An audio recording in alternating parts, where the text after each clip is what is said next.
Piya ngayong sunod-sunod ang pagtaas ng presyo ng mga bilihin at pamasahe. May natitira pa ba sa sweldo ng isang karaniwang manggagawa? Nakatutok si Rida Reyes. Nagtatrabaho bilang isang gasoline boy si Julius Cesar Nalogun. Sa edad ng 19 anyos, napilitan siyang tumigil sa pag-aaral at lumuwas sa Maynila para makaipon. Araw-araw, bumabiyahe si Julius mula sa kanyang inuupang apartment sa Parañaque patungo sa kanyang pinapasukan sa Quezon City. Kaya naman araw-araw, umaabot ng 44 pesos ang pamasahe ni Julius, 30 pesos balikan sa MRT at 14 pesos balikan sa jeep. Pero ngayon nakaambang dagdag singil sa pamasahe sa MRT at may pagbabanta pa ang mga jeep, nag-aalala si Julius. Lalo lang makukulang yung budget mo. Tapos hindi naman malaki yung sahod namin dito. Tama lang sa amin. Sobrang taas po, makaano lang yan eh. Yung lalo yung dagdag lang yan sa problema natin. Pag nagkataon kasi, halos dodoble raw ang pamasahe ni Julius sa MRT. At buwan-buwan, 528 pesos agad ang magiging dagdag gastos niya sa pagko-commute. Katunayan, 1,500 pesos daw ang magiging gastusin niya sa transportasyon pa lang. Ang kaso, di lang naman dyan nagtatapos ang kanyang mga gastusin. Nariyan pa kasi ang 1,700 pesos na renta sa bahay. Kuryente at tubig naabot sa 700 pesos. 4,500 pesos para sa pagkain, tipid na raw yun. Kulang pa sa kita niyang 7,700 pesos kada buwan bago pa ang deductions. Kaya hirap siya makapagpadala ng pera sa kanyang mga magulang sa Bohol. Nagsisisi ako sa trabaho ko ngayon eh. Anong plano mo? Di nila ako lumuwas eh. Ha? Dapat lang di ako lumuwas ng Manila. Bakit? Hirap dito. Hirap tapos lalo ngayon nagtataasan lahat. Rida Reyes, nakatutok, 24 oras. Ilang bata naman na may kapansanan ng nabigyan ng espesyal na pagkakataong makasakay sa eroplano at sa helikopter. Talagang wala namang pagsidlan ang tuwa ng mga bata nang maabot nila ang mga ulap. At yan ang tinutukan ni Salima Refran. Saka titingin ka sa harap. Dito sa passenger seat ng ultralight plane na ito, literal na abot langit ang saya ng 16 anyos sa Sinico.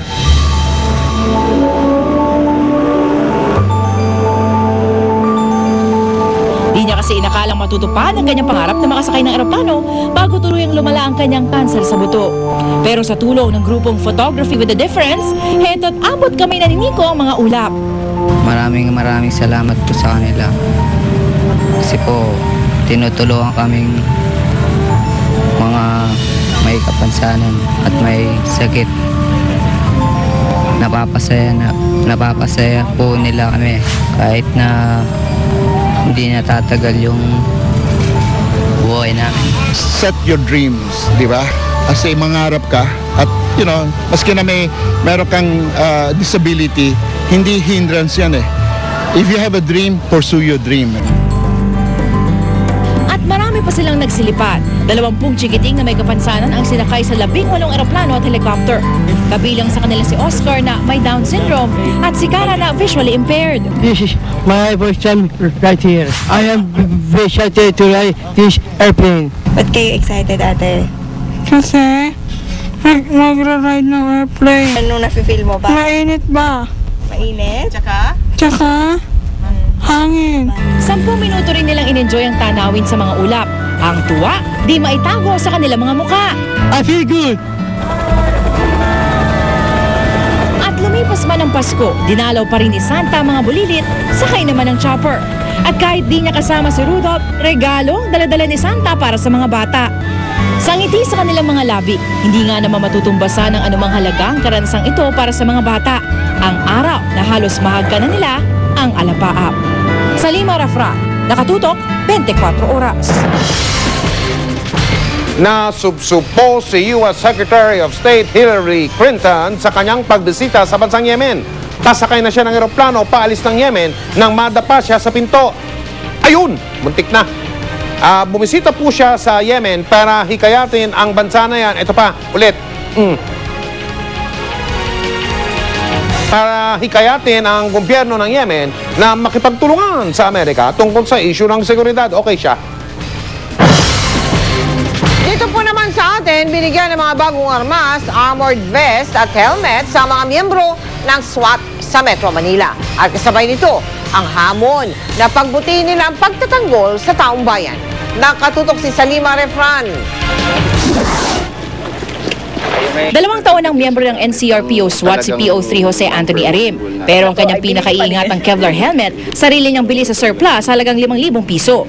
Kadalasan daw kasi kulang-kulang ang pag-issue ng gamit ng PNP.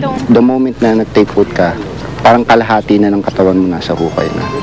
Kaya talagang dito sa serbisyo talaga, iba yung pag-iingat.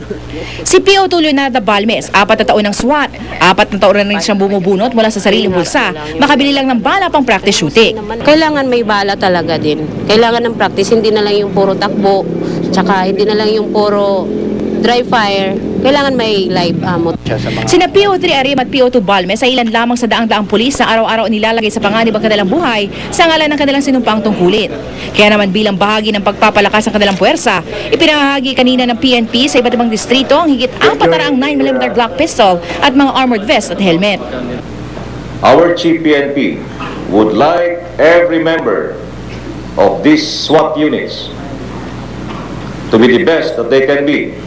Kasabay ng pamamahagi ng mga bagong armas sa NCRPO SWAT ang hamong gamitin ng mga ito para sa seguridad ng sambayanan. Ang tanong, sapat na nga ba ang mga ito? Kaya naman bukod sa bagong armas, may dagdag kaalaman din para sa kanila. Starting February, you will receive a standard training for such a unit. We shall make sure that your training will be at par with the best trainings we have in the world. Sa bagong mga kagamitan at kaalaman, umaasa mga pulis sa mas mabuti pa nilang mapaglilingkuran ng sambayanan at di na mauulit muli ang madugong Manila bus hostage taking kung saan 8 Hong Kong tourists ang nasawi. Salima Refran, nakatutok, 24 oras. Yan po mga balita ang aming kinutukan sa nakalipas sa 24 oras. Maraming salamat sa inyong pagtitiwala. Mula sa tahanan ng katotohanan, ako po si Mel Tiangco. Ako po si Mike Enriquez. Ito ang GMA. Walang kinikilingan, walang pinoprotektahan, walang kasinungalingan. Walang bahid politika. Serbisyong totoo lamang. At dahil hindi natutulog ang balita, Nakatutok kami 24 oras.